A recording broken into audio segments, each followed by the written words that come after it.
noite, amigos do Canelada. Segue tudo normal no Campeonato Brasileiro. Segue o líder Palmeiras se distanciando, vencendo com a sua regularidade de sempre. Sempre chamamos atenção aqui.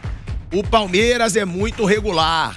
Vai ser difícil tirar essa liderança do Palmeiras, que agora abre 6 pontos para o vice-líder Corinthians e abre 9 pontos para o Flamengo, que é um time que vem crescendo muito. Muitos vêm dizendo que pode chegar ainda no Palmeiras.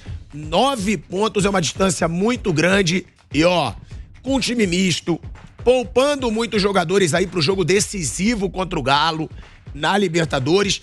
E um Palmeiras que em momento nenhum sofreu susto. Um Palmeiras que jogou o necessário para vencer o Goiás. Golaço do Mike, diga-se de passagem, e teve pênalti polêmico, né? Mais uma polêmica aí com a arbitragem brasileira, que hoje deu entrevista no Esporte Espetacular, tudo muito lindo, falando que é uma das melhores arbitragens do mundo, vitimismo pra caramba em cima de árbitro, que me irrita demais. A gente vai falar sobre isso, mas antes, boa noite, Zé Manuel, Bernardo Ramos, Fábio Piperno, Bruno Prado. Piperno, você estava comentando a partida. Dá pra dizer realmente que foi isso? O Palmeiras jogou o necessário com seu time misto pra se manter isolado na liderança do Brasileirão? Boa noite, Filhado. Um abraço aos colegas. O Palmeiras jogou bem. O Palmeiras começou bem a partida. Fez 1-0, um golaço do Mike. O Mike é um jogador, assim, pra realidade do futebol brasileiro, é um luxo você ter um lateral direito do nível do Mike no banco. Tem muita gente, tem muito time bom que não tem um lateral direito desse nível. Mas que é um cara que jogou bem em final de Libertadores, joga bem na maioria dos jogos em que ele é exigido, e hoje ele fez um golaço. E quando você fala em time misto do Palmeiras, da mesma forma que você fala em time misto do Flamengo, você ainda está falando de um time muito forte. Você não está falando, por exemplo, do time misto do São Paulo, do time misto lá do Fortaleza. São realidades diferentes. O time misto do Palmeiras é forte. E aí, Pilhado, o Palmeiras acabou, aliás, também sendo beneficiado no lance do segundo gol por um pênalti que, na minha avaliação, não aconteceu. Mas o Palmeiras criou muita chance, fez um placar fácil. Foi a 5ª vitória consecutiva do Palmeiras no Campeonato Brasileiro. O Flamengo também venceu seus 5 últimos jogos, isso é importante a gente lembrar. Então o Palmeiras conservou a vantagem, a confortável vantagem que ele tem para o seu mais direto perseguidor. Porque eu não acredito nem no Corinthians nem no Fluminense brigando pelo título. O Corinthians, como eu dizia para o senhor lá atrás, era o líder café com leite, porque obviamente não ia ter time, não ia ter fôlego para brigar pelo título com o Palmeiras. Agora, o Flamengo tem. E aí, eu até brinquei no Twitter, uns mal educados aí responderam lá com o Paulo, porque eu disse o seguinte: se o Palmeiras for campeão brasileiro, tem que dar um bicho também pro Paulo Souza. Não que o Palmeiras não teria condição de ser campeão brasileiro, do fosse outro o técnico do Flamengo. Não fala disso, mas é que tem baba-ovo do Paulo Souza. Não tem baba-ovo nenhum. Tem baba-ovo nenhum. Não tem baba-ovo nenhum. Peraí. O Palmeiras eu visto a carapuça, porque eu sempre sou provocado nesse programa pelo seu Pilhado em relação a Paulo Souza. E não tem essa história. Posso falar? Não falou pra caramba, Piperno aí. Não, só pra fala pra caramba. Eu disse que o Palmeiras em qualquer situação, pra ilustrar o Palmeiras em qualquer situação brigaria pelo título, estaria pelo título. Coisa, cara. Não fosse o Paulo Souza técnico do Flamengo, hoje o Flamengo brigaria pertinho. E não briga mais. O Palmeiras vai ser difícil de ser alcançado. Então, é o que eu digo sempre. Mas você acha que o Flamengo não vai ganhar vários jogos em sequência?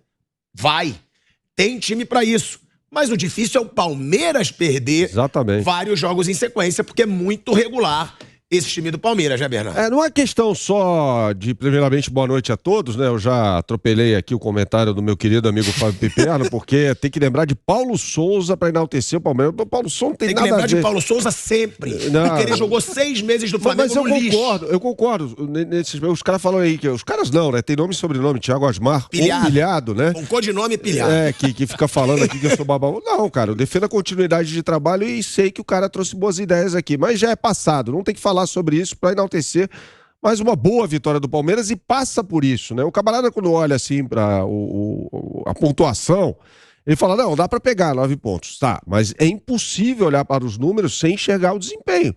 E o Palmeiras ganhou como quis mesmo hoje. do Goiás, né? Com um gol marcado, um golaço logo no início, marcado pelo Danilo. E a arbitragem que eu critico, eu tenho que elogiar neste lance. Pelo Mike. O Danilo entrou depois.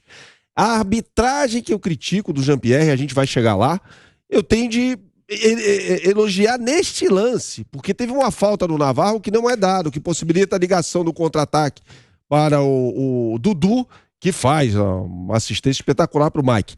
Aliás, falando sobre Mike, eu sei que o torcedor do Palmeiras está ligado já no próximo jogo contra o Galo. Eu começaria com o Mike. Marcos Rocha teve uma partida horrorosa contra o Atlético Mineiro na última quarta-feira. E o Mike, quando joga, ele vai muito bem. Tem uma história lá de construção de saída de bola, a gente pode entrar nesses detalhes mais tarde aqui no programa, né? Que a gente fala sobre o Marcos Rocha fazendo o papel de um terceiro homem na linha defensiva na saída de bola para espetar o Piquerez e tal. Mas o Mike, quando joga, sempre vai bem, cara.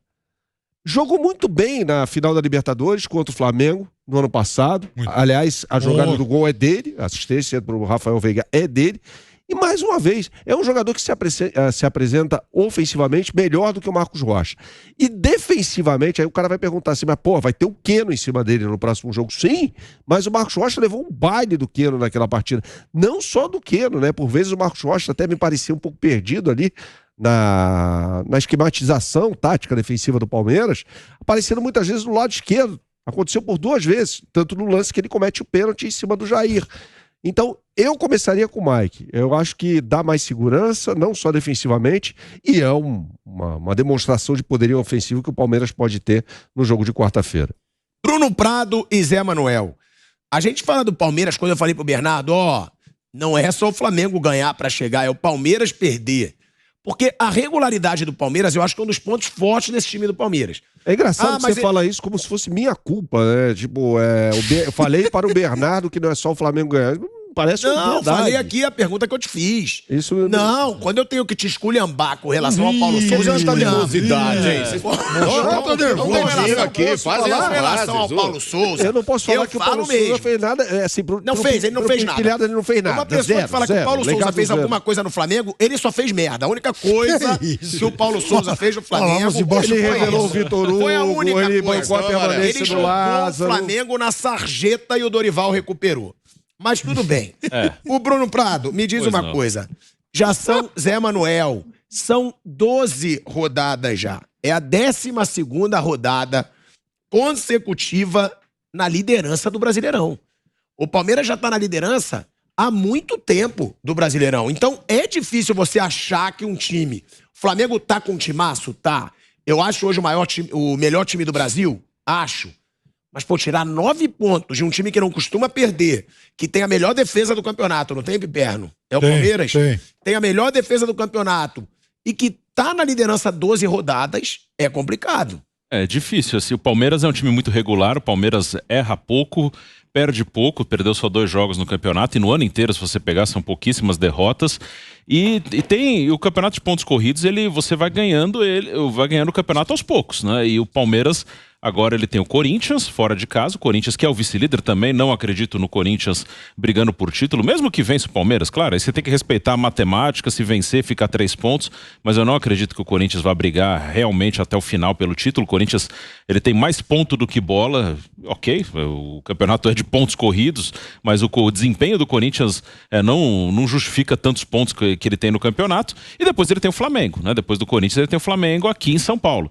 Então é um momento que o Palmeiras pode sim abrir uma grande distância, pode diminuir, mas é um campeonato feito por pequenos momentos assim de decisão. Eu vou dizer uma coisa, os outros Bruno, tiveram uma chance. Se você me permitir, até para colocar mais informação no seu comentário, até para você concluir.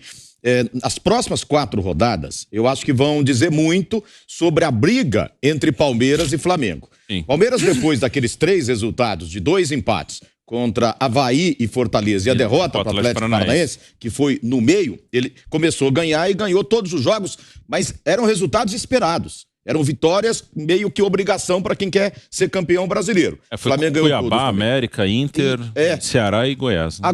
Agora não. O Palmeiras vai entrar numa sequência que aí a gente vai ver. Se o Flamengo, de um lado, ele tem Atlético Paranaense primeiro, Depois tem o confronto direto contra o Palmeiras, que é um dos jogos difíceis do Palmeiras. Depois o clássico contra o Botafogo, que tá muito mal. Mas no Allianz Parque, né? Sim. Dá pra dizer que o Palmeiras é até favorito, na casa do Palmeiras. Mas eu discordo. Não é esse ponto que eu quero colocar. 50. Mas só concluindo, e o Flamengo tem esses jogos, depois tem o Botafogo e me parece que o Ceará, logo na sequência. Enquanto isso, o Palmeiras, próximo jogo fora de casa contra o Corinthians, clássico. Pode perder ponto?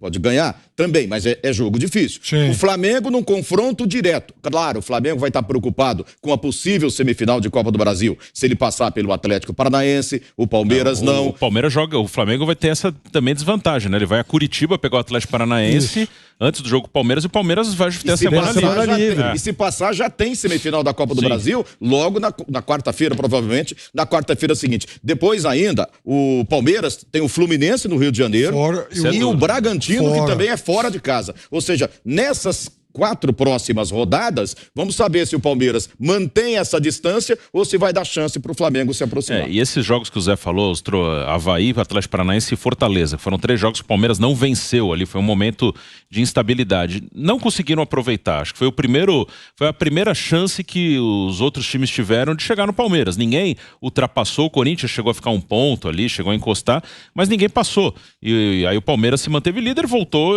a vencer e venceu 5 seguidas. Agora tem essa tabela difícil que vamos ver como o Palmeiras vai se sair. Também o Flamengo ficou para trás com 9 pontos, o Atlético Mineiro agora está a 13, mas ainda vai jogar hoje, pode voltar a ficar a 10, que para mim é no início do campeonato, para mim e para todo mundo. Palmeiras, Flamengo e Galo eram os que brigariam pelo título nos pontos corridos. Flamengo e o Atlético começaram mal o campeonato, o Palmeiras aproveitou. Agora eles vão ter que correr atrás. O Flamengo já cresceu. O Atlético, a gente imagina que pode crescer, mas ainda é uma coisa que está na nossa opinião, imaginação. Eu acho que o Atlético vai crescer com o Cuca, com o elenco que tem. Se for eliminado da Libertadores, vai ficar só com o brasileiro. Eu acho que tem boa chance do Atlético crescer e terminar talvez no G4 ali. Mas ainda também é uma interrogação. Então, o Palmeiras agora vai ter esses jogos decisivos. Se ele... Corinthians e Flamengo, os 2 próximos, 4 pontos, é um ótimo Palmeiras. Então vamos ver como o Palmeiras vai se sair, mas é um time que está muito acostumado com esse tipo de jogo grande. Né? Agora é o seguinte, se a diferença não diminuir, o Flamengo não ficar a uma distância que dá para alcançar, restando 13 rodadas para o fim do Campeonato Brasileiro, se não ficar, aí acaba, aí esquece. Ou seja, Palmeiras, se nessas 4 rodadas se mantiver pelo menos 6 pontos à frente, aí eu acho que o empate para o Palmeiras com o Flamengo aqui é um ótimo resultado para o Palmeiras. Sim. E o Flamengo provavelmente mas aí você esquece o que acontecer no jogo contra o Corinthians. É isso que eu ia perguntar. Aí você esquece o jogo contra o Corinthians. Se o Palmeiras perde pro Corinthians, o Flamengo ganha abaixo para 6, empata o confronto direto aqui. Não, mas tem o Corinthians. Não, o Corinthians pode se aproximar. O Corinthians encosta. Entendeu? Não é uma disputa com o Flamengo. Mas se o Palmeiras Isso é café com leite. É o quê? Esse é café com leite. Cara, você tá falando que o Corinthians é café com leite desde o início do campeonato. Porque não vai brigar pelo título. Da tabela até não agora. vai brigar pelo título com o Palmeiras. Mas não dá pra dizer que o Corinthians não vai brigar pelo título se ele tá no topo da tabela desde o começo. Piperno, um jogo contra o Corinthians na Neoquímica Arena jamais poderia ser chamado de café com leite. Não tô dizendo que o jogo. O Corinthians pode ganhar do Palmeiras Ele diz que independentemente, eu sei. Ele diz que o Corinthians é café com leite porque ele não vai brigar pelo título. Eu discordo. O Corinthians pode ganhar do Palmeiras, encurtar para 3, mas não vai brigar com o título contra o Palmeiras. Mas você ele já imaginava... tá brigando pelo título, ele tá no topo da tabela desde o início do campeonato. Exatamente. Ele já tá brigando pelo título. Exatamente, você imaginava. 6 pontos atrás agora. Ele já foi líder. O Corinthians começou fazendo 6-1 no Palmeiras. O Corinthians fez 6 pontos nas 2 primeiras rodadas, o Palmeiras fez 1. Nas 19 rodadas seguintes, o Palmeiras tirou esses 5 e abriu mais 6. 11 pontos em 19 rodadas. Quer dizer, o Corinthians não vai ser o rival direto. Corinthians, para brigar, tem que acontecer o que aconteceu, por exemplo, não sei se vai ter continuidade, aí precisa ter. Renato Augusto entrou e fez um baita segundo tempo ontem. Se o Corinthians tivesse o Renato Augusto o campeonato inteiro e jogando como jogou o segundo tempo ontem, seria diferente. Então, ele precisa ter o Renato Augusto como o segundo tempo de ontem, o William jogando bem, e por aí, o Maicon voltando, no máximo, não sei quando vai voltar. O Maicon vai demorar um mês. Teve fratura. Né? Eu sei, então, ele precisaria desses jogadores todos jogando muito bem para dar esperança de brigar pelo título. Para pelo menos ali, falou, não, dá para brigar pelo título.